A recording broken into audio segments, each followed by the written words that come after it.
YCP పాలనలో ఇసుక దందాతో నిర్మాణ పనులు నిలిచిపోయి కార్మికులు రోడ్డున పడ్డారు.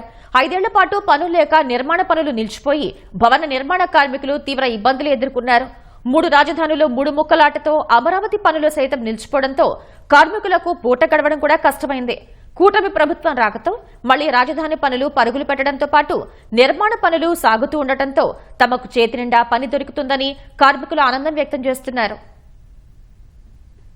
ఉత్తరాంధ్ర జిల్లాలతో పాటు ప్రకాశం, నెల్లూరు జిల్లాల నుంచి పెద్ద ఎత్తున వలస కార్మికులు వివిధ పనుల నిమిత్తం విజయవాడకు తరలివచ్చారు. సుమారు 25,000 మంది ఇతర ప్రాంతాల నుంచి వచ్చి జీవనం సాగిస్తున్నారు. అప్పట్లో రాజధాని పనులతో పాటు విజయవాడ పరిసర ప్రాంతాల్లోనూ పెద్ద ఎత్తున నిర్మాణ పనులు సాగుతుండటంతో చేతి నిండా పని ఉండేది. కానీ వైసీపీ ప్రభుత్వం రాకతో వారి జీవితం తల్లకిందులైంది.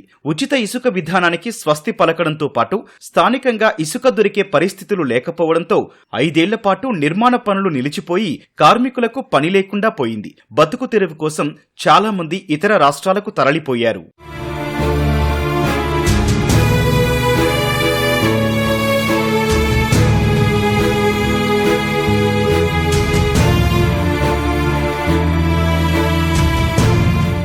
కూటమి ప్రభుత్వం రాకతో రాష్ట్రంలో పరిస్థితులు పూర్తిగా మారిపోయాయి. ఉచిత ఇసుక విధానంతో నిర్మాణ రంగం మళ్లీ పరుగులు పెడుతోంది. అమరావతి పనులు సైతం ఊపందుకోవడంతో రోడ్లు, డ్రైన్ల పనులు సాగుతున్నాయి. దీంతో భవన నిర్మాణ కార్మికులకు చేతి నిండా పని దొరుకుతోంది. ఒక పని చేసుకోవడానికి ఎక్కడో పల్లెటూరు నుంచి ఇక్కడికి వచ్చి బతుకు జీవనాధారం బాగుంటుందని చెప్పేసి మేము ఇక్కడ ఆశపడి వచ్చాము. కానీ చంద్రబాబు నాయుడు ఉన్నప్పుడు బాగానే ఉంది పనులు.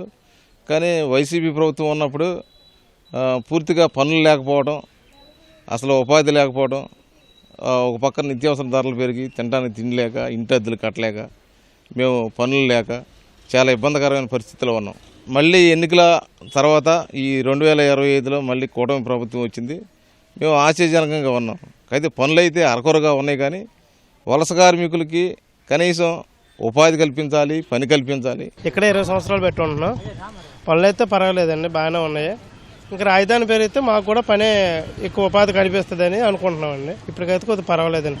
పనులు ఇంకా పూర్తిగా పూర్తి స్థాయిలో పుంజుకోలేదు. కార్మికులంతా కూడా ఎంతగానో ఇబ్బందులు పడుతున్నారు. దీని మీద ప్రభుత్వం కొద్దిగా స్పందించి సరైన చర్యలు తీసుకుంటుందని ఆశిస్తున్నాం. అందరూ కూడా ఇక్కడ శ్రీకాకుళం, విజయనగరం ఇలా రకరకాల ప్రాంతాల నుంచి వచ్చి విజయవాడలో నివసిస్తున్నారు. కానీ ఇప్పుడు పనులు లేని టైంలో కూడా ఇంకా చాలా ఇబ్బందులు పడుతున్నారు. దీనికి తోడు ఇంటి అద్దెలు, కరెంటు బిల్లులు, తర్వాత ఇతర ఛార్జెస్, నిత్యావసర సరుకులు పెరుగుదల మీద ఎన్నో ఇబ్బందులు పడుతున్నారు. దీని మీద సరైన కోణంలో ప్రభుత్వం చర్యలు తీసుకుంటుందని ఆశిస్తున్నాం. రాజధాని పనుల కోసం రాష్ట్రానికి చెందిన కూలీలే కాకుండా బీహార్, ఛత్తీస్గఢ్, ఒడిశా, రాజస్థాన్ నుంచి వేలాది మంది కార్మికులు తరలివస్తున్నారు. అలాగే గ్రామాల్లో సైతం వ్యవసాయ పనులు తగ్గిపోవడంతో కూలీలంతా నగరబాట పడుతున్నారు. అయితే చాలీచాలని కూలీతో ఇంటి అద్దెలు, పిల్లల చదువులకు ఇబ్బంది అవుతుందన్నారు. నిర్మాణ పనులు మరింత ఊపందుకుంటే ఆర్థిక పరిస్థితి మెరుగుపడుతుందని ఆశాభావం వ్యక్తం చేస్తున్నారు. జగన్మోహన్ రెడ్డి అన్నాలు ఇసుక అందపోవడం, ఎవరికి కూలీ లేకపోవడం, బెంచర్లకి వెళ్తే కూలి ఉంటే ఉంటుంది, లేకపోతే ఇంటికి వెళ్ళిపోవడం.